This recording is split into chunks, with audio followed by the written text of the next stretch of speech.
కాంగ్రెస్ ప్రభుత్వ పరిపాలన గత ప్రభుత్వ పాలన కంటే భిన్నంగా ఏమీ లేదని పాలమూరు ఎంపీ డీకే అరుణ విమర్శించారు. స్వతంత్ర దినోత్సవ నేపథ్యంలో బీజేపీ చేపట్టిన హర్ ఘర్ తిరంగా కార్యక్రమాన్ని బీజేపీ యువ మోర్చా, మహిళా మోర్చా కార్యకర్తలతో కలిసి ఎంపీ ప్రారంభించారు.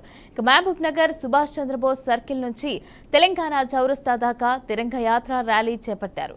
జాతి సమైక్యతను చాటే విధంగా హర్ ఘర్ తిరంగా కార్యక్రమాన్ని చేపడుతున్నామని తెలిపారు. రాష్ట్రంలో కాంగ్రెస్ పాలన కూడా ప్రజలను మభ్యపెట్టేలాగా ఉందని ఆరోపించారు. కాగా మొట్టికాయలు వేసినా ప్రభుత్వంలో ఎలాంటి చలనం లేదని అన్నారు.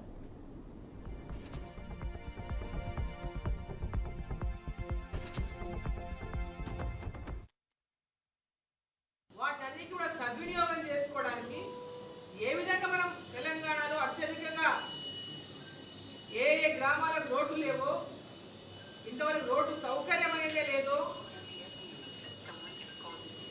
అటువంటి గ్రామాలను గుర్తించి వాటికి రోడ్డు సౌకర్యాలు కల్పించడానికి ఏం చేయాలనేటువంటి విధంగా ఈ రాష్ట్ర ప్రభుత్వం ఆలోచన వదిలేసి ప్రజల లోపల తప్పుడు సంకేతాలను పంపే విధంగా కేంద్ర ప్రభుత్వం మీద ఈరోజు నిధులు ఇవ్వలేదు, నిధులు ఇవ్వ తెలంగాణ పేర్లే. నేను అడుగుతా ఉన్న ముఖ్యమంత్రిని, ఉన్నాక వీళ్ళు బడ్జెట్ ప్రవేశపెట్టిండ్రు.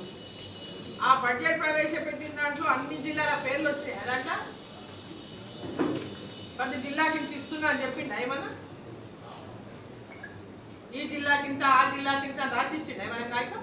కేంద్ర ప్రభుత్వం ఆయా రాష్ట్రాల యొక్క అవసరాలని బట్టి అక్కడ ఏ పథకాల కింద రాష్ట్ర ప్రభుత్వం యొక్క ప్రపోజల్స్ని కానీ